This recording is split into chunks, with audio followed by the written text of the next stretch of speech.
l'univers Freebox. Bonjour Xavier, comment allez-vous? Bien et vous? Alors ce matin, les forfaits Free Mobile se sont dévoilés.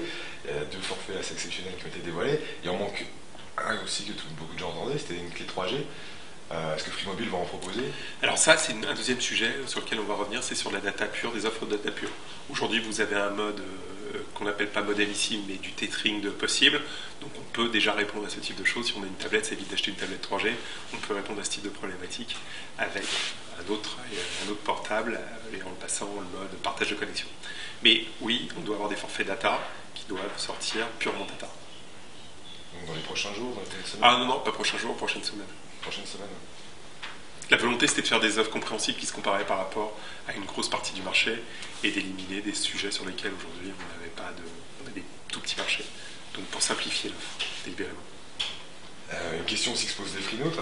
On n'a pas parlé des femtosellers, c'est un sujet qui était abordé maximum. Mais parce qu'on ne peut pas tout vous dire en un jour, parce que sinon, nous on adore quand vous venez nous voir. Donc si on veut que vous veniez nous voir, il faut à tout prix qu'on vous dise pas tout le premier jour. Donc on vous dira ça plus tard. Donc il y a plein de surprises encore. Bah, vous nous connaissez, non? On fait un lancement et puis après on rebondit. On est parti pour faire des rebondissements.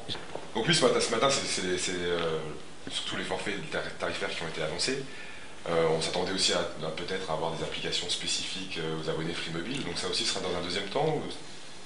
Oui, mais n'attendez pas des trucs révolutionnaires en termes d'applications. Si vous avez des idées, faites-moi un email, j'en suis, c'est un véritable plaisir. Mais aujourd'hui, malheureusement, toute la partie applicative est souvent dans le terminal et de moins en moins dans le réseau de l'opérateur. Alors, si on a des idées, on a fait des choses, vous allez les voir dès que tout ça va marcher, mais derrière, vous n'avez pas des choses, on ne sait pas inventer des choses révolutionnaires aujourd'hui au niveau réseau, au-delà de la capacité et du débit que vous aurez sur le réseau Free.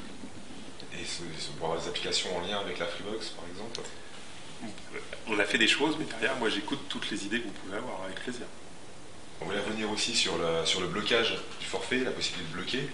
Ça se passera comment exactement sur un forfait? Sur la console, simplement sur la console, on y va, on bloque le forfait. L'intérêt, c'est d'avoir aucun dépassement. Donc je donne un forfait à mes enfants, j'ai pas de dépassement. On bloque par rapport aux heures, par rapport aux tarifs, par rapport... Aujourd'hui, on bloque tout dépassement possible. C'est ça, je bloque tout dépassement possible. Après, si on veut, on peut bloquer, mais si je bloque par rapport à une heure, je vais me retrouver avec 500 € de facture. Pardon, on bloque les dépassements.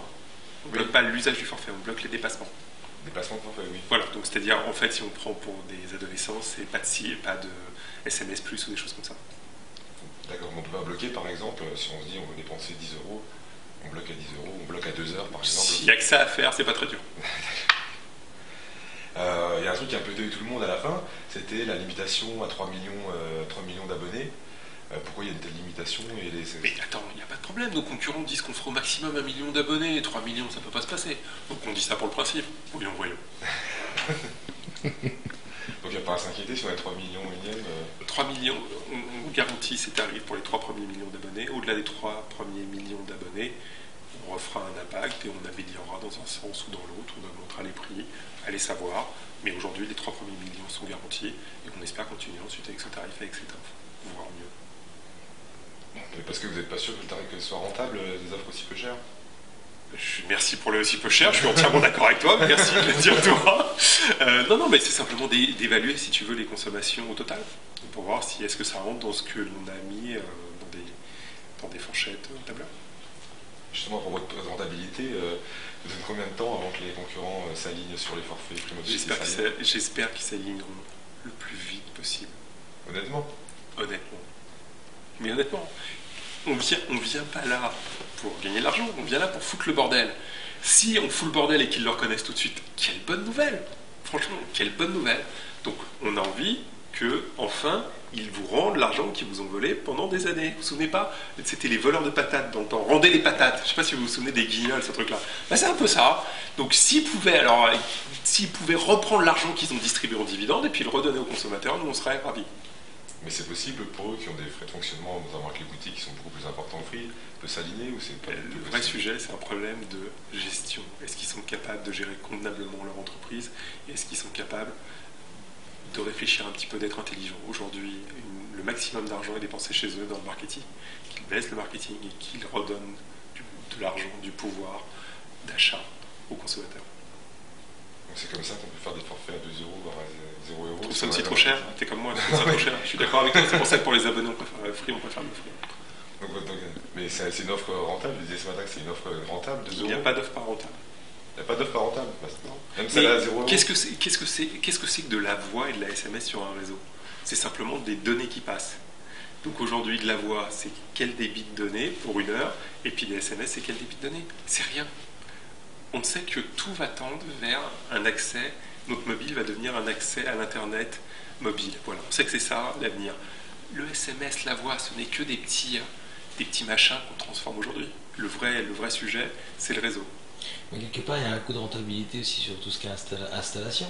Parce qu'il y a, Oui, des mais achats de licences et tout ça. Oui, mais encore une fois, un forfait à 2 euros pour des gens qui consomment rien, c'est normal. Si j'ai un forfait internet et que je consomme 1 giga de données, mais je coûte 10 fois, 20 fois, 30 fois, 40 fois plus cher que quelqu'un qui va téléphoner 60 minutes et envoyer 60 SMS.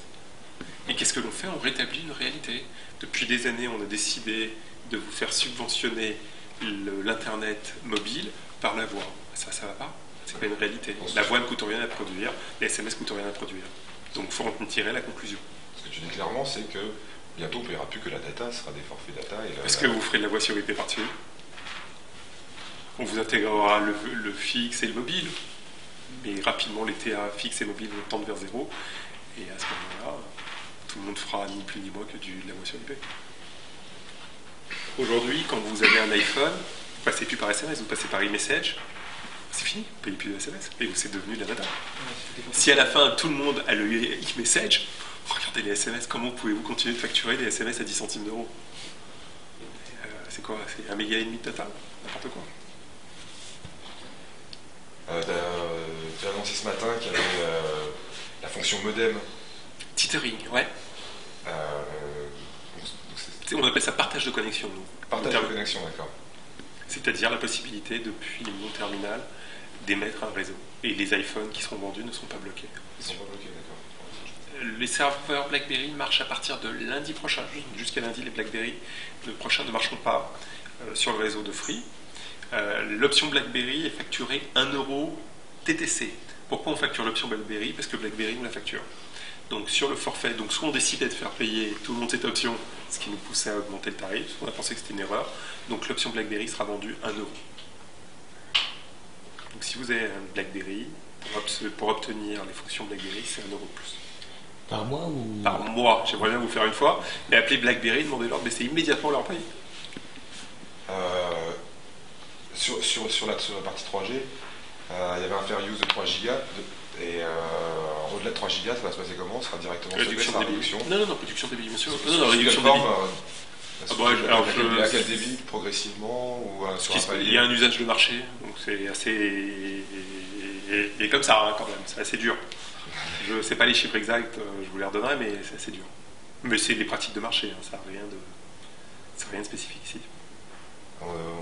Ça avait déjà été évoqué aussi, de voir passer de la 3G au Wi-Fi, si on passe à d'une Freebox ou d'un hotspot, parce que cette fonction-là... Vous allez voir le réseau Free Wi-Fi qui va être modifié dans les jours qui viennent. Et avec cette modification, il va y avoir des modes d'identification différents, notamment EAP SIM, qui va permettre à une SIM automatiquement de se connecter sur les Free Wi-Fi. D'accord, donc c'est ce qui va remplacer les femmes to sell, en fait. Non, c'est deux deux choses complémentaires. C'est deux choses différentes. C'est ce que j'ai dit tout à l'heure. Ça, pour l'instant, c'est les up data qui sortiront plus tard. Ce qu'il faut voir, c'est qu'aujourd'hui, ce qui nous coûte cher dans le roaming, c'est la 3G. Donc, on utilise le réseau de notre partenaire. Donc, là-dessus, c'est pour nous aujourd'hui plus dur de lancer des forfaits data purs. Il y avait quelque chose qui était paru dans la presse il y a quelques temps, comme quoi Free avait développé son propre terminal et que cette idée avait été abandonnée. Qu'est-ce qu'il en est vraiment? C'est une réalité. Enfin, on n'a pas développé. Si la presse vous a dit développer, elle a un peu exagéré. Non, on a réfléchi à ça, on a travaillé avec Rani là-dessus. Le problème, c'est qu'on arrivait à un terminal un peu moins cher, mais on pense qu'aujourd'hui, les gens veulent un iPhone, un BlackBerry, un Galaxy S2 ou je ne sais quoi. Et la marque Free n'avait pas de raison d'émerger ou n'aurait pas émergé. Donc c'est une décision définitive, il n'y aura pas de mobile... Définitive, voilà. Vous y allez, pour l'instant, définitive à ce jour. Le service va ouvrir quand exactement? On espérait ce matin, on était saturés comme des malades. Écoutez, on est bon, je pense qu'on a battu le record du monde d'un live stream, puisque je sais pas, 600 000, 700 000 personnes ont été streamées en direct. Bon, alors j'ai vu qu'un de nos partenaires qui a un peu explosé sa plateforme. Donc là-dessus, on a été bon sur le streaming, on a été moins bon sur les serveurs d'abonnement. On attendait probablement un engouement inférieur. On me dit depuis 1 heure que ça va marcher dans 10 minutes. On va supposer que ça marche. Moi, j'y crois. Je crois dans la nature humaine. Concrètement, il devrait y avoir des abonnés qui recevront leur carte SIM demain. Ils auraient dû avancer ils abonnés avant 16 heures. Donc concrètement, j'ai peur que ça nous ramène à après demain. Voilà. Mais dès qu'ils vont la recevoir, ça sera fonctionnel immédiatement. Ah oui, bien sûr. Oui. Pour pas mal de gens, c'est fonctionnel déjà. Oui. Pas mettre de bordel, mais quand même. Au niveau des estimations chez Free, vous pensez qu'ils veulent avoir combien d'abonnés dans les prochains jours Aucune idée. On était censé être dimensionné déjà pour que les gens puissent se connecter sur notre site. Pour l'instant, ça a foiré. Mais après, ça va aller mieux. Ça va aller mieux. Les concurrents, ils ont l'air d'apprécier en tout cas parce qu'ils n'ont pas trop. Et parce qu'ils ont applaudi. Oui. Tant mieux, on est content. T'as remercié Stéphane Richard. Peut-être pas pour son action chez France Télécom, mais je peux me tromper.